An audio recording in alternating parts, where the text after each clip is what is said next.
afternoon. This is Vivica from the Nourish Caveman and the Healing Foods Method, and welcome to my Thursday live Q&A. So for those of you who don't know me yet, I am a keto nutritionist and I specialize in endocrine rebalancing or hormone rebalancing.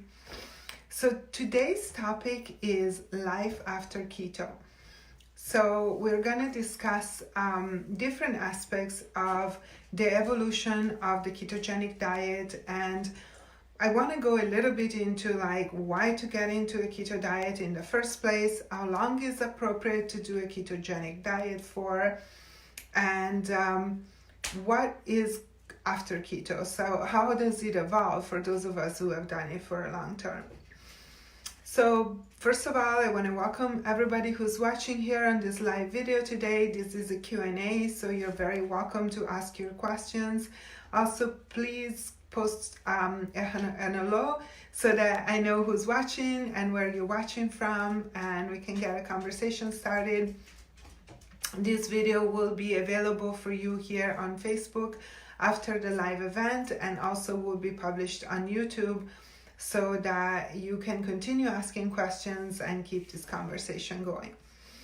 So let's start to talk about why to do a ketogenic diet in the first place, because I know that my page is the Nourish Caveman. It's about keto paleo, what I call keto paleo. So it's based on the ketogenic diet, and probably most of you following me here have either tried it or want to try it or have tried it on and off for some periods of time.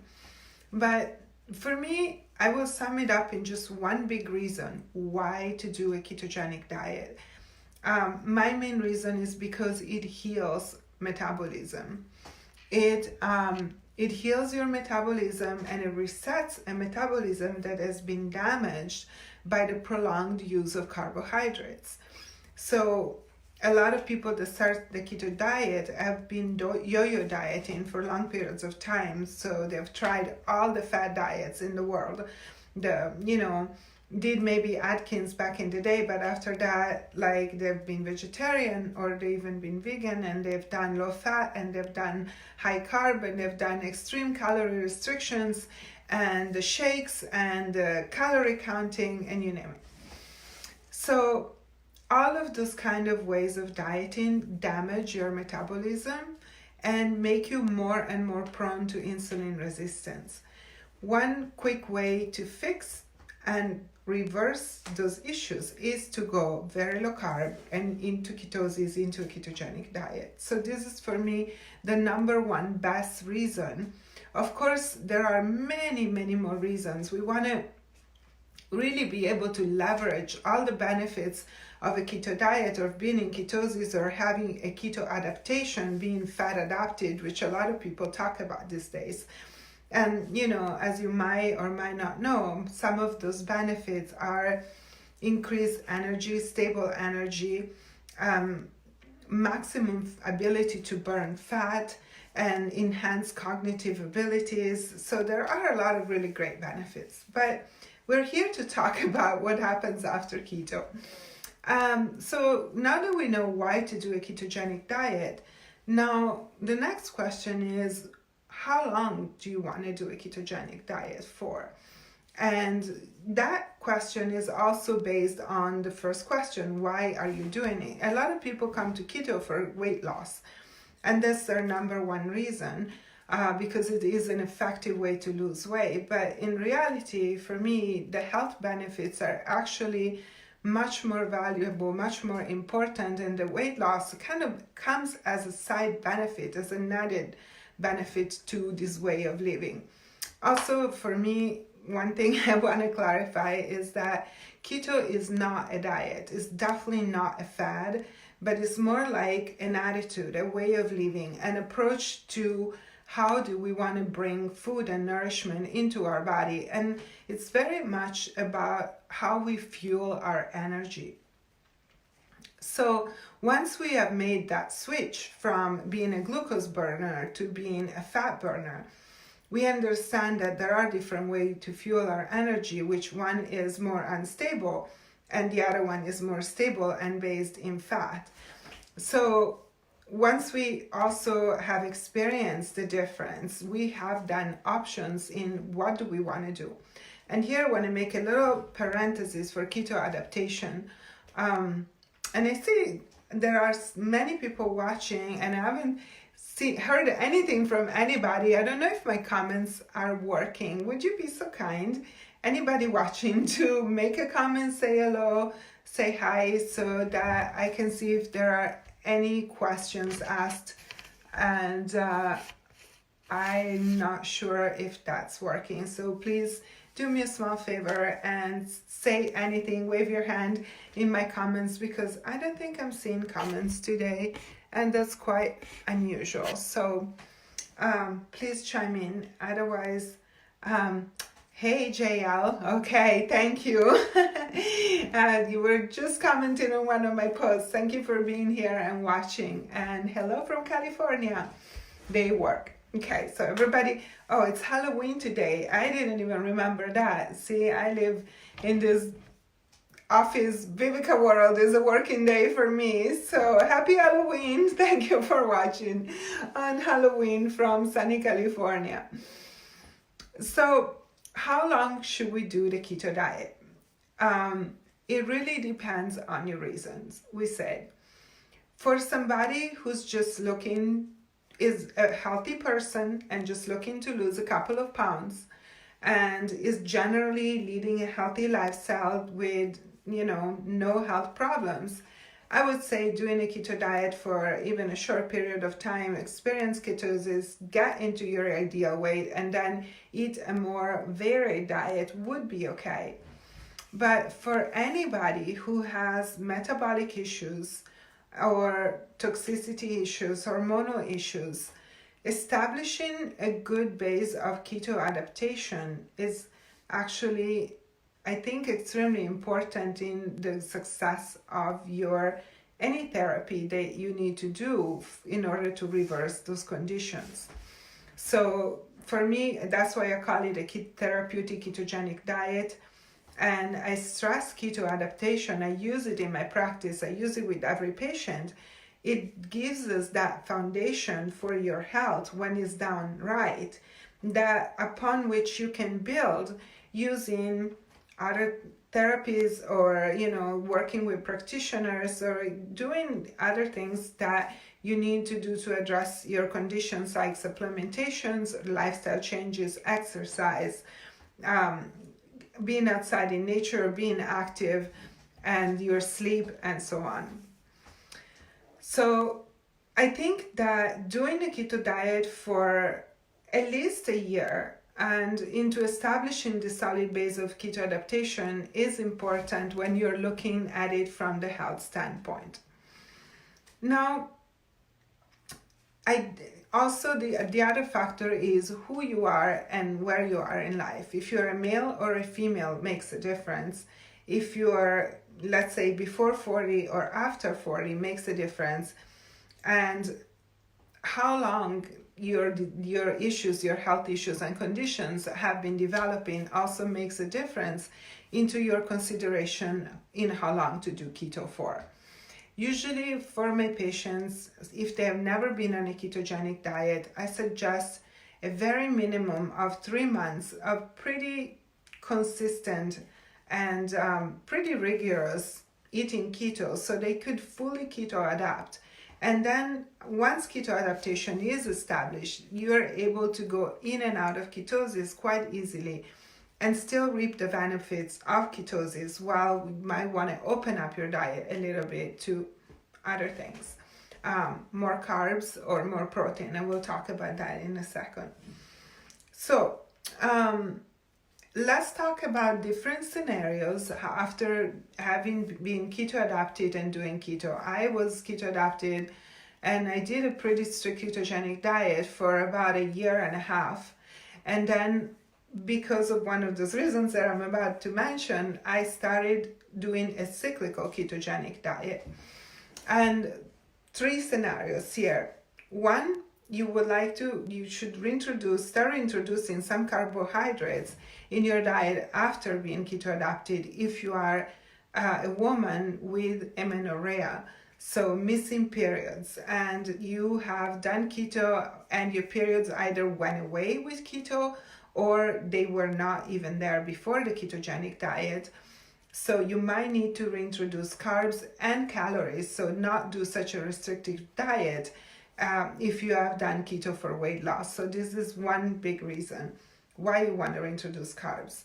The second one is if you are a woman experiencing adrenal fatigue. And the third one is a woman in the transition from perimenopause to menopause. And those last two I mentioned quickly because they're closely correlated and they are related to adrenals and cortisol balance. So in November, I'm going to be talking about adrenals a lot. I announced that for me, November is going to be adrenal fatigue month. So I'm going to bring you several topics in the live videos that are connected to the different aspects of adrenal fatigue. One of them is the relationship with keto carbohydrates and your adrenals.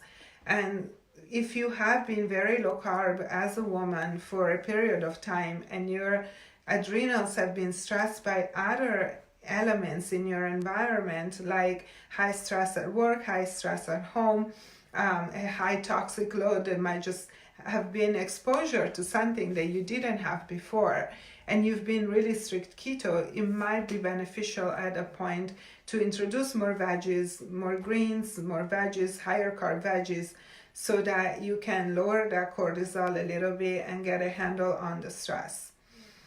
Hi Laura, let's see. Laura says, there is no after keto for me. It'll be keto for the rest of my life to keep my health good and control my diabetes. Yes. How old are you, Laura? Like 20s, 30s, 40s, 50s? Could you share with us? Because I think what I'm talking about is also how keto is working for different periods of life. And the last thing that I mentioned is that I think that for women, some women, not everybody, because again, this of course is not valid across the board. Everybody's a little different.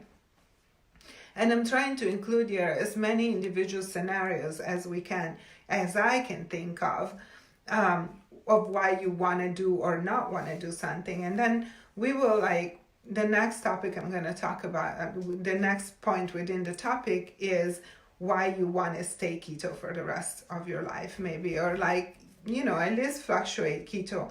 We're also talking very strict keto or a base of keto with a little bit more of an opening towards either higher protein or higher carbs.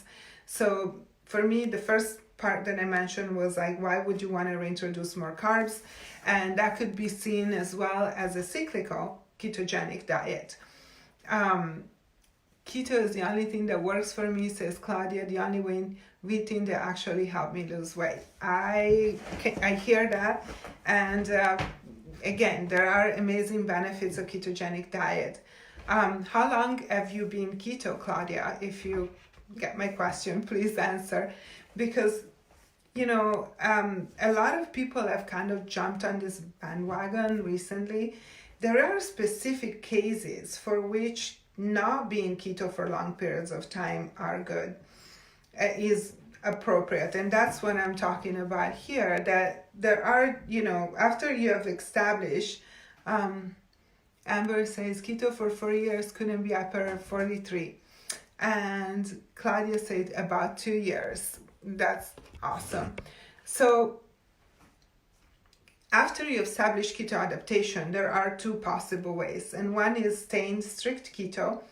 And, that could have been absolutely the perfect thing for you. But there are evolutions that are, I think my ideal one would be probably a cyclical ketogenic diet or a keto diet with higher protein. And this is what I have seen in my experience, in my clinical experience with a lot of women. And you guys know that I work mainly with women. So that's the kind of audience that I'm referring to mostly. So the option that we talked about increasing carbs after keto and doing keto for a while is for women who are missing periods, women with adrenal fatigue, my phone is moving all over the place, and women that are transitioning from perimenopause into menopause or are in the middle of perimenopause and highly symptomatic. So for me, these are scenarios when reintroducing some carbohydrates in a cyclical way will be beneficial. And this is from a clinical standpoint.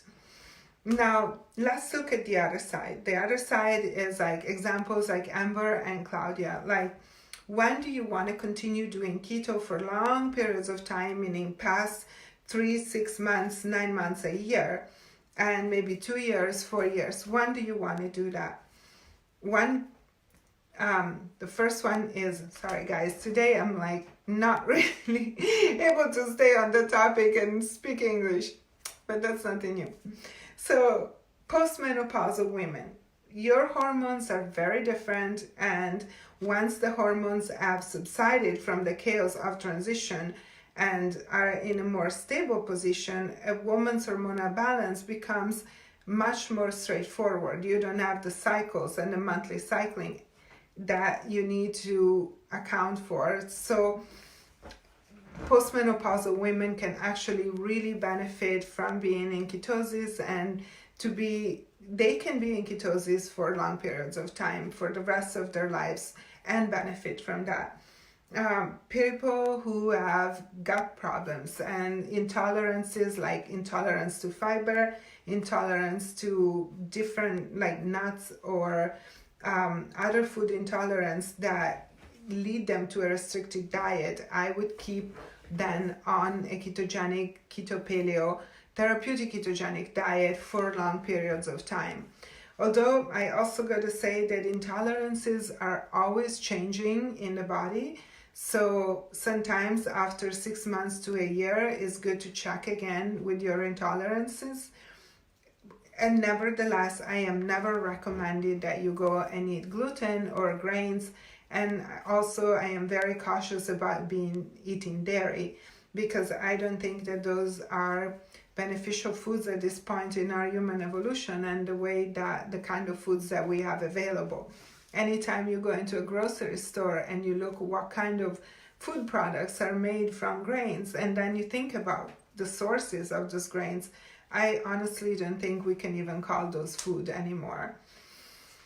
So other people that could really benefit from staying in ketosis and keeping keto for long periods of time, for years, are people who live a sedentary life. So if you are either stuck in front of your computer on a demanding job for 10, 12, 14 hours a day, or if you're an older person who has reduced mobility, or for any other reason when your life is very sedentary, keeping in ketosis is going to be very beneficial. It's going to keep your insulin down. It's going to keep your glucose regulated. And, it's just going to be better than consuming high carbs and not being able to burn them off, because if you are sedentary, your muscle mass is going to be reduced. And when you have less lean muscle mass, you're not going to have the same ability to burn energy, to burn glucose for energy as somebody who's physically active. The last two scenarios for continuing a ketogenic diet for long periods of time would be neurodegenerative diseases and epilepsy. So, of course, those are very serious medical conditions, and we know that a ketogenic diet is highly beneficial for the treatment and reduction of seizures and for controlling untreatable seizures in epilepsy. So you want to stay in high ketosis, of course, to manage those conditions, and also for cognitive abilities and for the ability of our brain, maximum performance of our brain, or managing cognitive diseases. Ketosis, because of the change in food substrate of the brain from glucose to ketones, provides a much better, much healthier scenario where sometimes just a change into ketosis alone can make a difference with certain diseases, or even conditions like depression, anxiety, or brain-derived conditions. Now, I think we covered all the topics for today. I would like to see if there are any questions. Thank you so much for sharing your perspective and your experience, those of you that have chimed in. And if you want to share, if you have any questions, how long you've been keto, how has it been for you, what do you plan to do? Do you plan to stay keto, or do you plan to open up your diet to eating more protein and going towards carnivore, or maybe like to do a cyclical ketogenic diet? Claudia says, I'm on keto to control high glucose, and I think it has really helped my hyperthyroid. Yes, absolutely. Anything that involves the thyroid, of course, involves liver and digestions and the rest of your hormones. And so as you regulate your glucose and insulin, that affects cortisol, and in turn is going to also affect thyroid hormone production and conversion. And by the way, there are direct correlation between estrogen and progesterone and thyroid hormone conversion. So managing one of the hormones, even if you just manage cortisol or you just manage insulin, is going to be beneficial for your thyroid health. So I strongly support that view, Claudia. Good job, and keep on ketoing. I think in your case is definitely the right thing to do. I was gonna ask something else and then it just slipped my mind, but yes, so keep asking questions under the video. If you know anybody who could benefit from this video, please share, and you can subscribe to my channel and to the notifications so that you will be notified when a new video is posted.